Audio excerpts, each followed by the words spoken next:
आपण पाहताय महाधुरळा.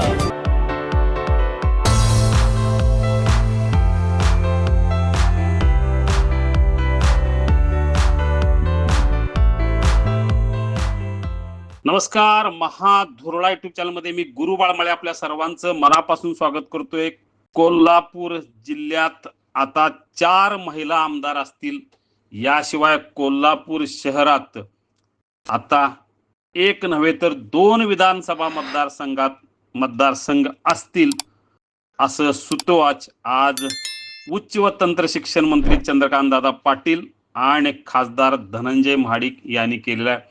येत्या 16, 17 आणि 18 तारखेला देशात संसदेचं अधिवेशन होणार आहे आणि या अधिवेशनात महिलांच्या संदर्भातलं जे विधेयक आहे ते मंजूर होईल आरक्षणासंदर्भात. आणि 33% आरक्षण झाल्यानंतर आमदार आणि खासदार, महिला आमदार आणि खासदारांची संख्या वाढणार. याशिवाय आमदार आणि खासदारांची संख्या वाढणार आहे. या सगळ्या पार्श्वभूमीवर कोल्हापूर जिल्ह्यात आमदारांची संख्या 13 ते 16 होईल. त्यामध्ये 4 ते 5 महिला आमदार असतील. खासदारांची संख्या सुद्धा 1 ने वाढेल. खासदार ही एखादी महिला असेल. या संदर्भातली माहिती आज देण्यात आली. आज भाजपचा 46वा वर्धापन दिन पक्ष कार्यालयात साजरा करण्यात आला. यावेळी जुन्या कार्यकर्त्यांचा सन्मान करण्यात आला.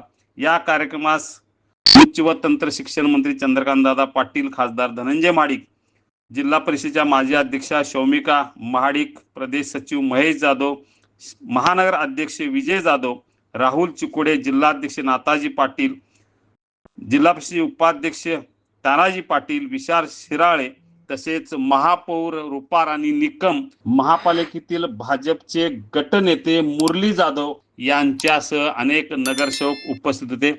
या कार्यक्रमात नेमकं चंद्रकांत दादा आणि धनंजय महाडिक काय म्हणाले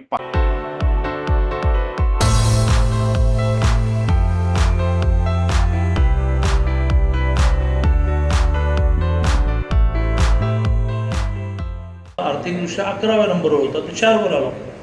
तर 30ला आपण 3ऱ्यावर जाऊ असं मोठमोठे जागतिक जे अर्थतज्ञ आहेत ते सांगतात. 35ला आपण 2ऱ्यावर जाऊ असं जागतिक अर्थतज्ञ सांगतात. आणि 1 नंबरला जायला म्हणजे अमेरिकेला मागे टाकल्याला आपल्याला 47 उजाडेल. मग इतकी वर्ष केंद्रात राज्यात सरकार राहिली पाहिजे. आपल्याला माहिती आहे की 19ला सरकार अचानक गेलं की जाड काढतच नव्हती. मी तेव्हा राज्याचा अध्यक्ष माझ्या डोळ्यासमोर सरकार गेलं. हे एकदा तर मी आणि देवेंद्रजीने मंत्रिमंडळ लिहून काढलं, उद्या शपथविधी घ्यायचं. हे सगळा इतिहास आपल्याला माहिती आहे. पण ते गेलं, 2 वर्षाने आलं. पण त्या 2 वर्षामध्ये महाराष्ट्राची, आपल्या पक्षाची, आपल्या कार्यकर्त्यांची, आपल्या नेत्यांची वाट लावली आहे लोकांनी. महाराष्ट्रात सगळ्यात महाराष्ट्राची वाट लावली. म्हणजे एक पराभव 2 वर्षाचं सुद्धा कितीतरी वर्ष मागे घेऊन जातं. 22ला सरकार आलं, पुन्हा 24ला आलं. आता तर इतकं थम्पिंग मेजॉरिटी आलं की विषयच नाही आहे. पण हे 29ला टिकवायला लागेल, ते 34ला टिकवायला लागेल, ते 39ला टिकवायला लागेल, ते 44ला टिकवायला लागेल आणि ते 49ला टिकवायला लागेल, ज्यावेळेला 100 वर्ष पूर्ण करून आपण क्रमांक 1वर जाऊ. कारण शेवटी आपण हे मान्यच केलं पाहिजे, जी घटना आपण स्वीकारली आहे त्याच्यामध्ये ज्याची मेजॉरिटी त्याच्या हातात केली, ज्याची मेजॉरिटी नाही तो विरोधक म्हणून किती आरडाओरडा करणार, शेवटी ज्याचं सरकार आहे तो चालवत जातो. त्यामुळे ज्या इकॉनॉमिक पॉलिसी, जी आर्थिक धोरणं आपण अवलंबतो, ज्या सर्वसामान्य माणसाचं आणि जगातल्या सर्वसामान्य माणसाचं सुख दडलेलं आहे, ती आर्थिक धोरणं जर आपल्याला पुढे चालवायची असेल, ज्या आर्थिक धोरणामध्येच समाजवाद पण. आता हे सगळे डावे म्हणतात की आम्ही समाजवाद मांडतो. तर समाजवाद तर मोदीजींनी व्यवहारातच आणला. समाजवाद म्हणजे काय, तर शेवटच्या माणसाला न्याय मिळाला पाहिजे. मेजॉरिटी सरकार नसेल तर नाही करता येणार.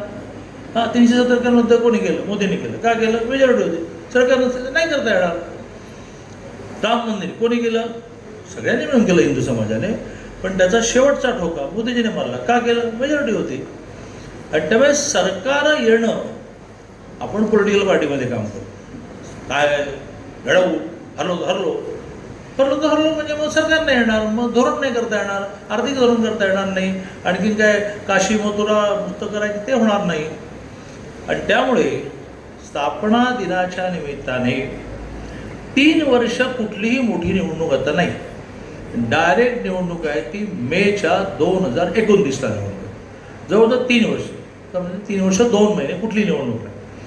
या कालावधीमध्ये जसं ह्या राजाराम शिकुवडेंसारख्यानी आणि डॉक्टर मैत्राणींनी गुणातानात फिरून काम वाढवलं, तसं काम वाढवून एक अशी पक्षाची वोट बँक क्रिएट करणं की ज्याला उमेदवाराचा चेहरा लावला, देवेंजींचा सभा लावली, मोदीजींची सभा लावली, विजयाचं गणित काय असतं? बेसिक वोट बँक, उमेदवाराचा चेहरा आणि पुढच्या काळात निवडून आलो तर काय करू नावाच्या घोषणा. माणसं निवडून येतात, मेजॉरिटी येते, सरकार होतो. बेसिक वोट बँक जिथे जिथे नाही आहे तिथे चेहरा जरी चांगला असला, मोदीजी जरी प्रवासाला आले, देवेंजी अगदी गल्ल्या गल्ल्यात फिरले, तरीही माणसं निवडून येऊ शकत नाही. आणि त्यामुळे पहिला मुद्दा आहे SIR. SIR लक्षात ठेवणं सोपं आहे. सर लक्षात ठेवा. नवऱ्याला पण बऱ्याच जणी सर म्हणतात, सर म्हणतात ना, आणि बाकी म्हणतो SIR. अदरवाईज लक्षात ठेवायला कठीण, पण सर, SIR, सर, हे काय SIR? सोप्या शब्दामध्ये याद्यांचं पुनर्निरीक्षण. आता SIR पेक्षा कठीण शब्द वापरला असेल तर याद्या ठीकठाक करून घेणे. आता 288चे अंदाजे 350 मतदारसंघ होतील विधानसभेचे, म्हणजे मग ते बदलणार की नाही? म्हणजे समजा उत्तर आणि दक्षिणमधलं अर्धा तिकडे आहे, शहरात 1.5 आहे, तर मग हे शक्यता शहरात 2 होणार. हां, असे ते वाढत वाढत वाढत वाढत समजा तर माझा मतदारसंघ होतो, त्यात मोठा हायवेमध्ये येतो मुंबई पुणे, आणि इकडे माझी 1,47,000 मतं आहेत आणि इकडे माझी 3 लाख आहेत. तर आता एकदाच माझ्या हायवेच्या इकडचा एक मतदारसंघ होईल, ह्या 1,47,000 कमी पडलेली कुठून तरी जोडतील आणि त्याचा एक होऊन जाईल. बरोबर. कसं आहे, आता 16, 17, 18 3 दिवस हे बिल पार्लमेंटमध्ये येणार आहे. सर्व पक्षांनी त्याला संमती आहेच. कोण विरोध करणार, कसं विरोध करणार? विरोध करणार जाईल, कायमचा साफ होऊन जाईल. आणि ते झाल्यानंतर 2027ला डिलिमिटेशन होईल, मतदारसंघांची पुनर्रचना, पुनर्बांधणी होईल, आणि त्याच्यानंतर 33% म्हणजे 10 मध्ये 4 महिला या आमदार असणार आहेत, 10 मध्ये 4 महिला खासदार असणार आहेत. त्यामुळे आपल्या जिल्ह्यामध्ये सुद्धा भरपूर स्कोप आहे आणि इतर जिल्ह्यांमध्ये सुद्धा आहे, पण आपण आपलं बघू. परंतु हा ऐतिहासिक निर्णय सुद्धा जो 50, 60, 70 वर्ष काँग्रेसला किंवा अन्य कुठल्याही पक्षाला जमला नाही, तो सुद्धा मोठा महत्वाचा निर्णय आता उद्या 16 तारखेला होणार आहे. म्हणजे असे निर्णय झालेले आहेत की मोदीजींचं नाव हे सुवर्ण अक्षरानंच लिहिलं गेलं पाहिजे. भारताचा इतिहास आणि 1000 वर्ष जरी राहिला तर एक प्रधानमंत्री मोदीजी असे होऊन गेले ज्यांनी 1, 2, 3, 4, 5, 6, 7, 8 हे निर्णय, धाडसी निर्णय घेतले आणि ते अंमलबजावणी केली. तर असे सगळे निर्णय झाल्यामुळं आपल्या देशामध्ये आपण बघू शकतो की सगळीकडे नंदनवन आहे. हे आहे गोकुळचं श्रीखंड. अगदी जिभेवर रेंगाळणार. जिभेवरच नाही तर मनावरही रेंगाळणार. गोकुळ श्रीखंड, मनावर रेंगाळणार.